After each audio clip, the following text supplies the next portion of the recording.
are from Scientists, or SciSci, Jessica Petroske and Bekki Hansen. Jessica is the Outreach Coordinator and a Scientist Educator with the Minnesota Office of Science from Scientists. She holds a BS degree in Agriculture Education with a minor in Animal Science from the University of Minnesota. Jessica has worked as an agriculture teacher in the Academy for Sciences in Agriculture, or AFSA, middle school, and resource specialist with Minnesota Agriculture in the classroom. She also held internships with the Chinese Academy of Agricultural Sciences and Conservancy of Southwest Florida. She has a passion for bringing quality agriculture and science lessons to students. Jessica has been with SciSci since early 2024, so pretty new.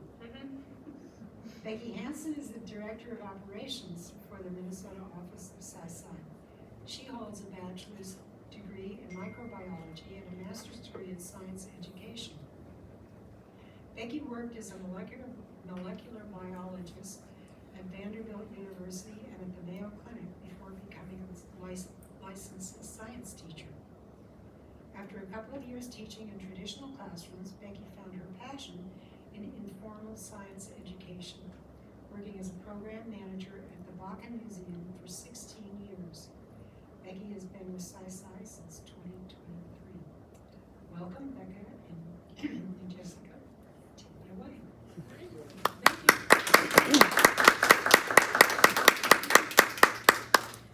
Well, thank you, Peggy, and merci beaucoup to Brian. Throwing in a little bit of French there. I'm going to just grab this so I don't accidentally wander away. And how do we get this switched over to my slideshow, please? Maybe. It's kind of stuck, I guess. Lucky they didn't nab me over there. Well, he's getting that pulled up. I know that Peggy just read our introductions, but thank you all for having us today. That was a wonderful lunch, and it's been really nice to connect with a few of you just to start the day off a little bit. As Peggy and Brian said, my name is Jessica. I have been with Science from Scientists for a few months now. Becky's with me today to help fill in any blanks as I am still learning the organization, but I've known about SciSci since last year and been in touch with Bekki since last year, well before I actually got the position. And I am just floored by what the Scientist Educators are bringing to the kids in the area. You'll hear a bit more about that as we go along, but as you can see, the theme today is motivating youth to embrace science. I'm curious, just to know who I'm speaking with today, how many of you have a career or education background in something related to science, technology, engineering, or math? Anybody? All right, good to know. That helps me a little bit, thank you. So why I bring that up is there is a STEM crisis in the US. We have students that study science a little bit in elementary school and a little bit in middle school, but then by the time they get to high school, and especially they're looking at post-high school education or career opportunities, you see that that interest and that drive gets to be less and less. And the jobs are opening up more and more. That doesn't quite match up. And we all know that different pieces of STEM, so like I said, science, technology, engineering, and math, are needed for just about everything in our day-to-day life. That's one of the things that I love to talk with students about the most, is how much these subjects come into what they might be doing, whether they are working in culinary arts, they're working with animals, they're an artist, they're working in transportation, they're an educator. They're going to be using these things every day, whether they realize it or not. And whether they completely study these directly or not, they're still going to be using these pieces every day. So understanding science, being aware of it, but also having a passion for it and an inspiration for it is a big drive. What's really critical though is that we actually have people working in these fields. It's great to know that everything connects to it, but we also need to have people working in STEM fields. And that's a big part of what Science from Scientists is all about, is trying to motivate students and inspire students to have an interest in working in STEM. This organization was founded in 2002 by Dr. Erica Ebel-Engel. She is a biochemist. She got her 2 degrees from Massachusetts Institute of Technology, and then she received her doctorate from Boston University School of Medicine. And she realized that there was a gap in STEM education and those going into the field. And she wanted to, like I've mentioned a couple of times, fill that gap and help motivate these students. And that was her driving force with creating this organization. We didn't start in Minnesota though. But this was actually the third state that they expanded to. So we started out near Boston, Massachusetts. So the office is in Woburn, and then we're in the Bay Area of California. That opened in 2014. A couple of years later, we opened our office in Bloomington in 2016. So we are growing across the country. You can see we've served quite a few students over the last 20 some years, and we are expanding a bit more each year. Our mission and our vision, I'm going to go ahead and read these because they, of course, are really important to the organization, but I really want to make sure you're hearing the words that are in these two as well. Mission is to teach and inspire the next generation to identify and solve real-world problems by improving STEM literacy. Our vision is to inspire students, ignite interest, and improve STEM competency with the goal of filling the workforce pipeline with talented, competent individuals. So just letting that settle for a moment. Improving STEM literacy. So that's an understanding of STEM, science, technology, engineering, and math. Understanding it, being knowledgeable about those topics, and in a way that they could carry forward and talk with others about those topics in their work each day. Inspiring those students, igniting their interest, and improving STEM competency. We're all about the kids, and we're all about the future. Making sure that we are hitting where those students could potentially go with their careers and making sure that they have the awareness as well as the drive to continue pursuing STEM careers. So this is an interesting one. Improving attitudes and increasing the number of students who want to pursue STEM degrees. I've brought that up a lot. I'm curious what you think students are looking at these days when they're thinking ahead for future jobs, future degrees, future careers. What is their driving force? What are they dreaming to be? Rap stars. Rap stars? All right, what else? YouTubers. YouTubers? Anything else? Technology. Something in Programmer, technology? something like that, yeah. Mm-hmm. Any other ideas? Chef. Being an influencer. Mm-hmm. Influencer consistently is one of the top career dreams for students today. Our thoughts exactly. Yeah. And I do add the little bit of caveat of, well, there could be science social media influencers. We all know that that number is about this big versus what it could be. So yes, students really are dreaming of the technology space, which is fantastic, but mostly they're dreaming of being in front of the camera and being that influencer, whether it's a YouTuber or a vlogger or an influencer on things like TikTok, Instagram. I'm too old. I still use Facebook. A lot of the younger kids these days don't even want to go near it, so I'm not even going to mention that they want to be on Facebook. But that is one of the dreams for a lot of students, is they want to be a social media influencer. And like I said, well, that could be that they're wanting to be a science influencer on those social media platforms. We all know that that's really not going to be the case for most of them. So by inspiring these students and bringing these activities and these lessons to them in a way that is engaging and is fun, and finding ways to make it cool for them, finding ways to make it connect for them, that's inspiring and improving their attitudes about STEM. Rather than them going around thinking like, oh, science, this is awesome as a little kid, to a few years later when they're being accepted by their peers more and trying to accept others, and they're a bit more worried about what everybody thinks. Well, I can't be the smart kid. I can't be the ones that's studying science. I can't be the nerd. We're trying to make sure that they all have that inspiration and that fun factor to make them want to study these things and want to pursue these classes when they get to choose their classes in high school, when they get to choose what they do after high school, whether it's a certificate or a degree. And we want to make sure that their attitudes are such that STEM is fun, it's engaging, it's cool, and it's something for me. That they have that thought in themselves.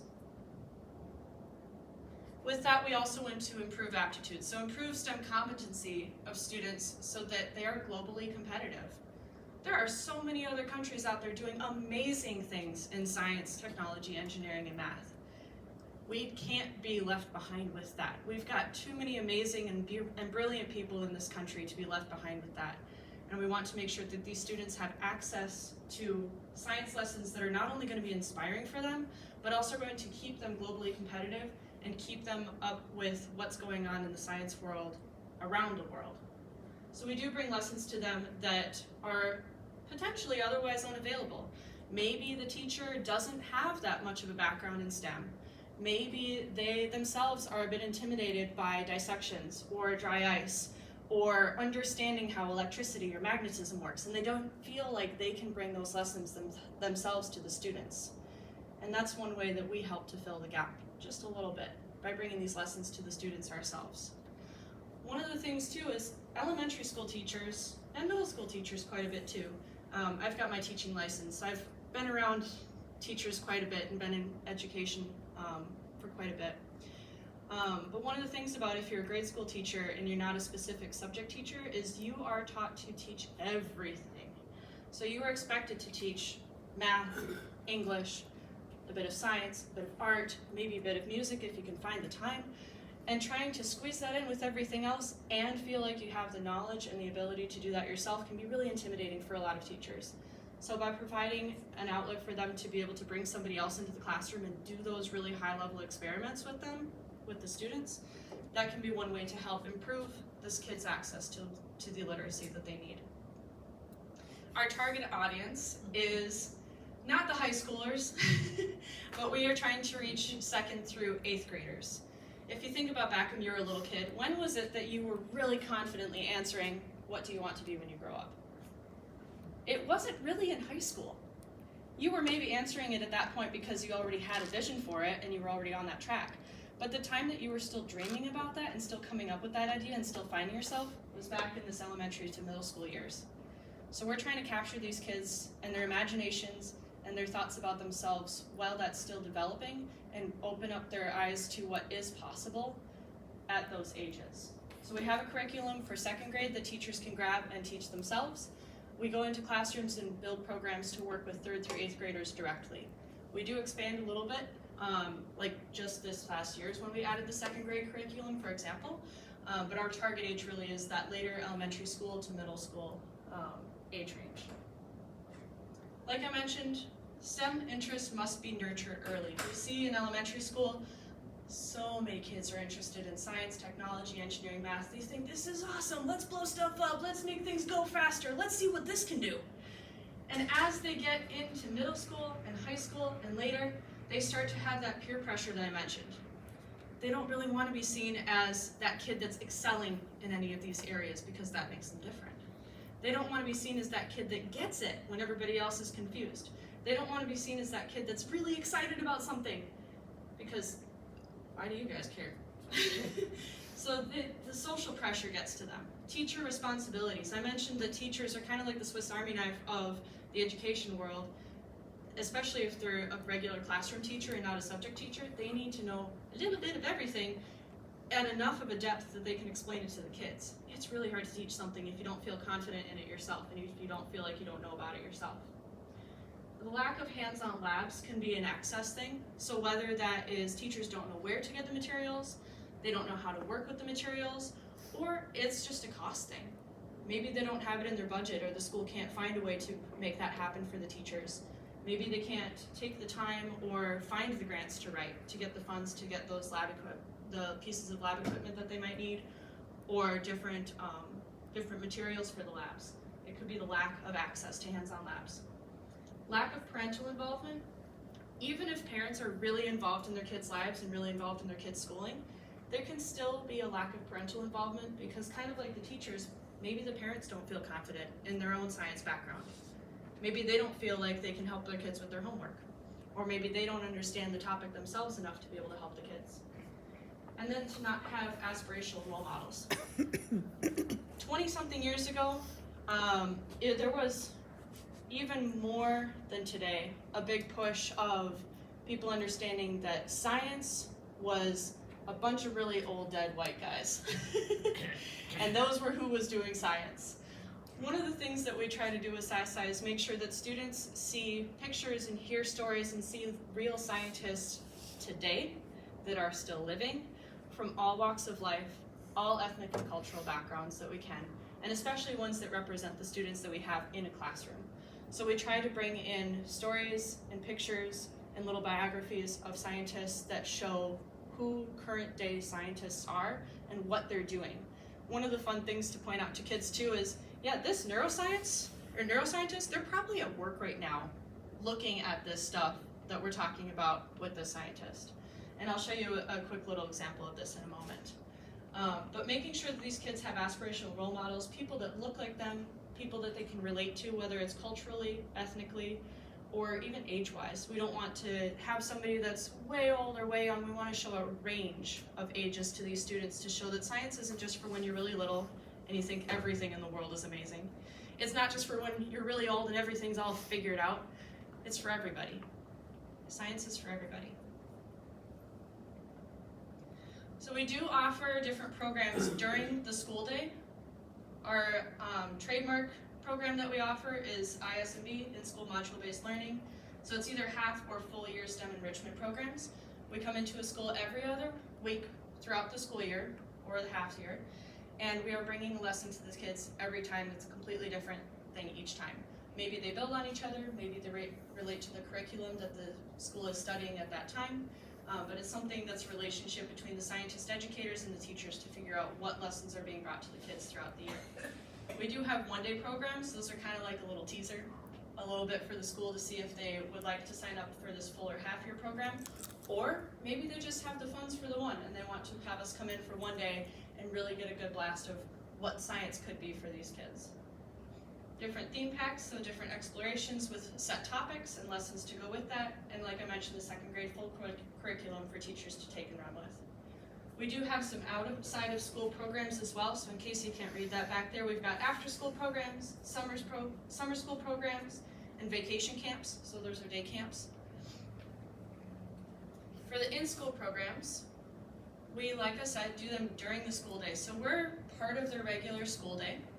We do have actual scientists coming into the classroom, so all of our scientist educators have some kind of science professional background, or technology or engineering or math related background. Every other week, for example, I go to a middle school with a retired engineer and a marine biologist, and my background is agricultural education. So you can just imagine the variety that just the three of us are bringing to the classroom for these kids. So we've got 2 men, 1 woman, a variety of age ranges from just getting started in careers to already retired, and then the different backgrounds in STEM as well. And just that little bit of variety that we get to bring to those kids just by who we are each week enhances the lessons that we're also bringing to them. The multi-touch model is that every other week model, so we're making sure that we're in the classroom consistently to build those relationships and build the rapport with the students. The students aren't going to care as much what we're showing them and teaching them if they don't feel like they have an understanding of how it relates to them, who they are, and that relationship is built. So we try to make sure that we're building that relationship with the kids all along to make sure that they can have a little bit more of a reason to want to learn from us. And the measurable impact. We do see one example of is MCA test scores go up in the classrooms where we have been. So when the students are testing this time of year and they're going through the standardized test, they get to the science portion and we compare scores year on year. The schools and the classrooms where we have been, we do see a measurable increase in their test scores and their understanding of STEM related topics. We do have over 100 lessons in our lesson library. I mentioned that choosing those is a relationship and a conversation between the teachers and the scientist educators. So it's not us just saying, here's what we're going to teach you.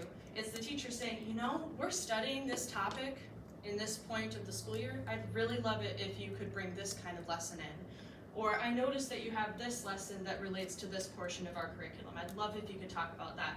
So it's a great way for us to build that relationship again with the school, but also to make sure that the teachers have a little bit of a say in what we're bringing to the classroom as well. We do have a variety of different topics that we cover, so anatomy and physiology, chemistry, engineering, earth science, technology, scientific practices, physics, life science, I could go on.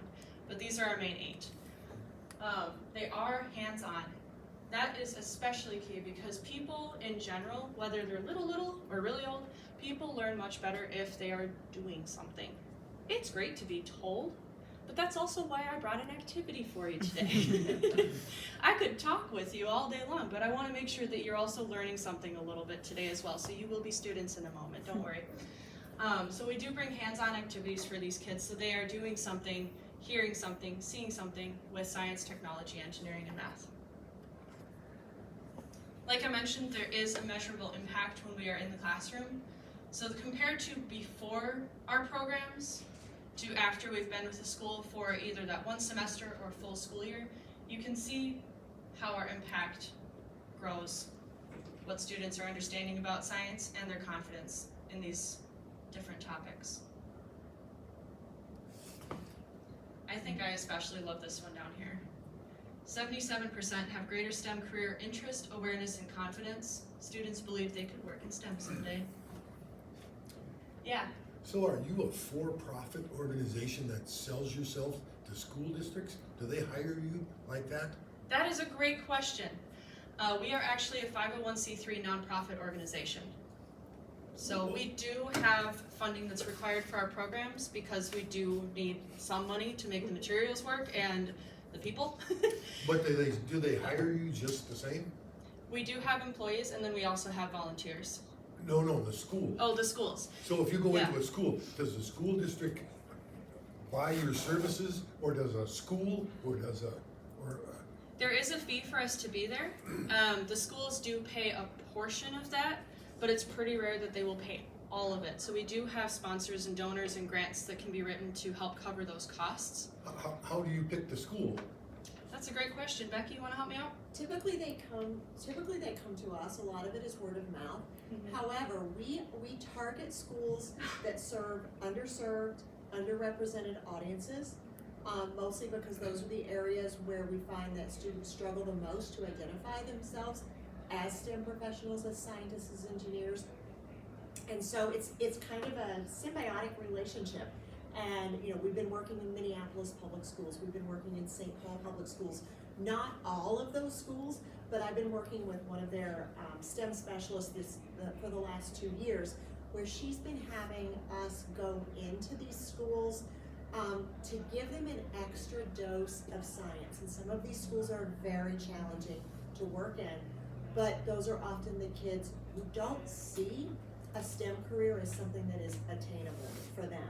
But we can come in, we can bring these really fun, messy, sometimes loud and engaging lessons, and kids can say, that was really fun. Maybe this is something I might want to do in the future. One of the things I want to highlight too is we have a couple of our scientist educators that are bilingual in Spanish and English. So they do teach some of our lessons completely in Spanish as well. So they're able to reach that audience of students in the Minnesota area. As far as what students say, this is a letter that was written to a couple of our scientists, Kat and Emily. I personally, my second lesson, so first day, second lesson being at a school, there was a 5th grader that came up to me about halfway through the class, and she had drawn a picture of me wearing my lab coat and with my little orange shirt with Simon, little logo, poking out of it, my name badge on and everything, my hair all tied back. She had drawn this cute little picture of me, kind of as a thank you for coming in, and that was only our second lesson there. So these kids really do appreciate having us there. They appreciate having somebody come in and do these lessons. And one bit that I'll highlight that this student wrote is, "You were the one who changed my life. And now I can be an amazing scientist." And they go on to talk about what kind of science they're interested in. But I think this is really special to point this out, because students will often do this where they don't get prompted by their teachers to write these letters or draw these pictures for us. Just last week we had one that had taught a lesson, and then later that day somebody else mentioned the scientist educator's name, and all the kids started chanting her name when they found out she was coming back in a couple weeks. So these kids are adorable, and they also really love the lessons that we bring to them. Teachers, on the other hand, also love us. surveyed about the programming, they reported that 98, my goodness, that's a big number, 98% said their students get more science as a result of SciSci programming. And for that same number, SciSci provided their students with a learning experience that otherwise would not have happened. I mentioned access to materials and access to lessons and teacher confidence a bit. That's where a big part of that comes from, is these schools either don't have the funding, the teacher doesn't feel like they have the experience, or they just don't even know where to begin with bringing these lessons to the students. So by having us come into the classroom, we're bringing them something that their students might not otherwise have access, or at least easy access to. I'm also going to point out this one down here, that 70% of the teachers reported having greater confidence in teaching science. These teachers are in the classroom with the scientist educators at the same time, so they're learning right alongside the kids. So when we're dissecting worms, or we are working with dry ice, or we are building something with these students, maybe it's a bridge, the teachers are right there with them, either helping throughout the classroom, or sometimes I'll hand them their own materials and say, do you want your own cup of dry ice too? See what it can do? So it's really fun to bring teachers in that way and have them also learn what it's like to work with these materials in a safe way, being guided by somebody that already can share that with them. This is from a Minnesota teacher, Dr. Fatima Lawson from Highwood Hills Elementary. I'm sorry, principal, not teacher. I mentioned the MCA scores earlier. It may interest you to know that our school went up by almost 10 percentage points on the 2024 MCA science test. That's a bit. And this is the time of year when they're doing MCA testing right now, so we'll be getting our new numbers soon. But just to have a principal write to us and say that, and let us know that we had an impact on their students and their understanding of science is amazing. But how do we do it? I mentioned a little bit that we talk about other scientists that aren't even in the room with us. So we do highlight our scientist educators whenever we start at a school at the beginning of the semester or beginning of a school year. We will introduce ourselves, like, my name is Jessica Petroske, my background is in agricultural education, here's a bit about where I've worked, some different things that I've worked on, and we'll share some pictures of some other things that we like to do as well. So some people share pictures of their pets, some people like to cook or go camping, so they try to show the students that not only are these people with STEM backgrounds scientists and engineers, but they also have other interests. They have other parts of their life, and there's more to them than just that one bit of science that they're working on and that they study or that they work in. So this is one example of what we bring to the kids. Like I said, we've got her cat up there. She enjoys doing puzzles, playing Mancala. And then we've got a quote from her about cutting up apples different ways to see which would get the best results. So how she was a budding scientist even as a young student. And just showing different ways that not only, like I said, she's a scientist, but she also is a person and has other interests as well. So now it's your turn. You guys get to be the students. So let's all put on our 3rd or 4th grade hats for a moment. How could we separate these? I was working at a pet store and something happened. All of the fish that were brought in our new shipment of fish got mixed up. There was a problem with the tanks and they all had to go in one tank. But now it's time to make sure they're separated again so we can sell these fish to the customers coming in to buy new pets. Please help. How can we separate these fish so we can get them in their own tanks again so the customers know where to go? Size. Okay, so we want to separate them by size, but how do we do that? With a net. Okay, these fish are really fast. Food. Okay, they're all eating the food. Okay, so trying to catch them with the net and the food, maybe using that as bait. What other ideas do we have? Saying with a certain space between the nets. Okay, so some kind of sizing Right. thing that they have to swim through? Okay, maybe we could use your food idea, put that on the other side, get some go through. Put a divider in the tank. Okay, putting a divider in, so we can combine that with the different sizes. The divider could have different sizes on it. We can use the food as a lure for them. Any other ideas? Drain the water. Oh. That's a new one. I haven't had anybody say that. So there are many ways that we can solve this problem, and we've got 4 different people that just shared ideas on how to solve this issue. One of the things that we point out to the kids is scientists work together a lot. Somebody might come up with the idea of sorting them and using food. Somebody else is coming up with an idea of a divider. Somebody else is saying, let's make sure we have different sizes in that divider that they have to swim through. So that's, and then draining the tank is an easy way too. So making sure we have different ideas that come out is another way that we encourage these kids to work together as scientists. This does have to do with our activity as well. So what you have in front of you are different test strips, some markers, and some little vials with water. We are going to be separating things today. So with this, anybody have an idea of what we're doing based on the pictures and the materials in front of you? Spectrograph? Say again? Spectrograph? Spectrograph? Any other ideas?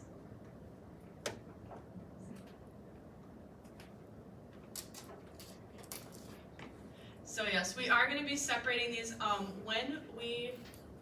what you're going to be doing in just a moment. Hands off the materials for now.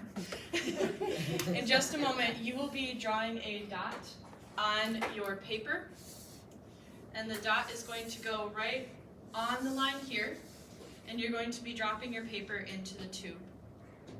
What you'll be doing is separating out the colors to see what different colors your marker is made of. So what's happening is these are different weights of molecules, right?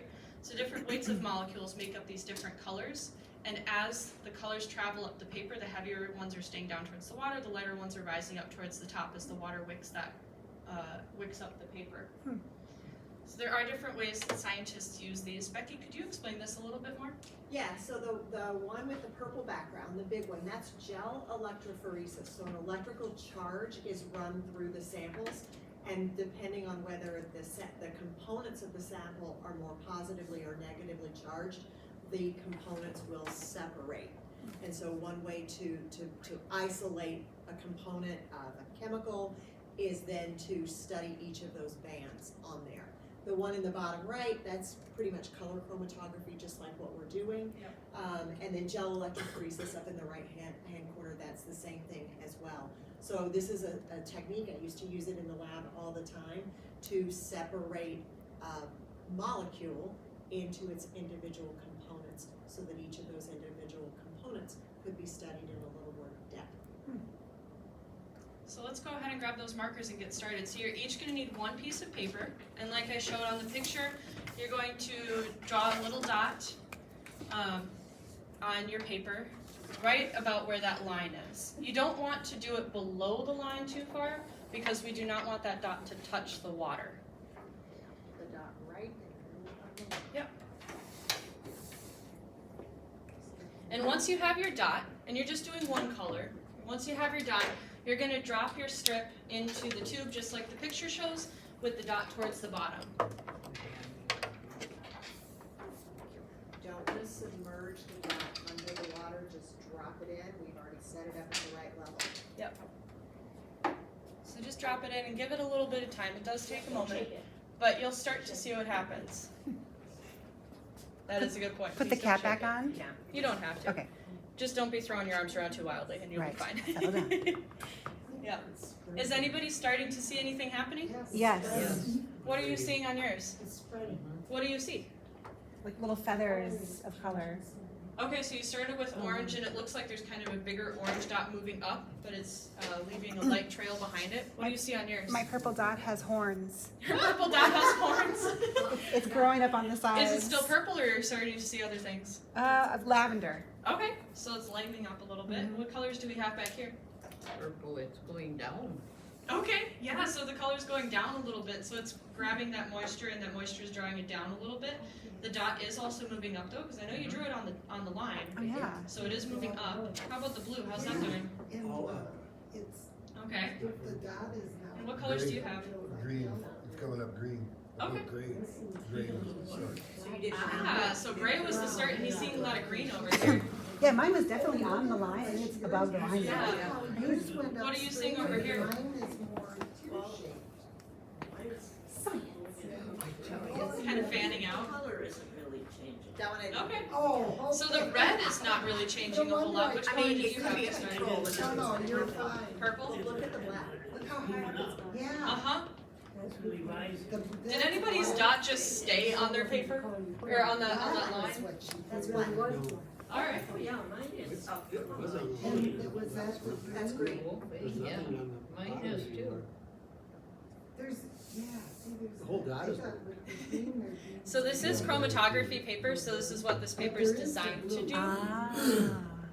Could it work on would it work on regular paper at home? Not as well. Okay. Yeah, not as well. So it does take a special kind of paper for Yeah. it. How different the shapes are too. Hmm. It's amazing how far that's gone up. Is that because of the different? Well, it depends a little bit on exactly how you get the dot on Okay, there. right. So the lesson here is how they separate into Right. component colors. Okay. So what color was that actually, Yeah. rubber actually made You of? know, Yeah. yeah, So- okay. I don't know So much. red, yellow, and blue Coming out is. tend to be. So the while we're least- letting those separate out, I know Brian's gonna kick me off the stage here. Are there any last questions? And they're willing to stay and answer your questions too. I talked to them before. What are your barriers to further success? I would say getting into the schools and getting the funding. Schools do want to have us in, but a lot of times it comes down to the money component. And sometimes it just comes down to awareness of us at all. So if you have connections with local schools, we'd love for you to tell them about us, of course. But getting the funding to make sure that these schools can continue their programs is something that we're constantly working on. We do have some very wonderful donors that support at least one school, some of them support multiple, but that's something that we're always looking to expand to make sure that the schools don't have to pay as much for us to come in, and then more schools can have access to us as well. The last 2 years have actually been pretty scary, because you may be aware that in the end of the last school year in 2024, ESSER funds went away, the COVID relief funds that schools had been generously Oh, given. And a lot of schools were using those COVID relief funds to contribute to our funding. Yeah. And now we are faced with 3M is one of our biggest donors, Cargill, one of our biggest donors, Boston Scientific. They are concerned about what their business is going to look like in the next year as they face the new tariffs. And they may not have as much to give us. Again, we have all of our donors prefer to see a school contributing some amount to the funding. They feel like if they're going to contribute their valuable dollars to our program, they must really value it. And so the expectation, we have schools that give 10% of the funding, and we have donations that cover the other 90%. And We there's can a talk scale. about this more in a second, and I'm gonna give the cards in a second. But if you'll all stand, please, and say the four-way things. Say the four-way test of the things we think, say, and do. And then I'll pick up the regular conclusion, because there may be people that need to leave.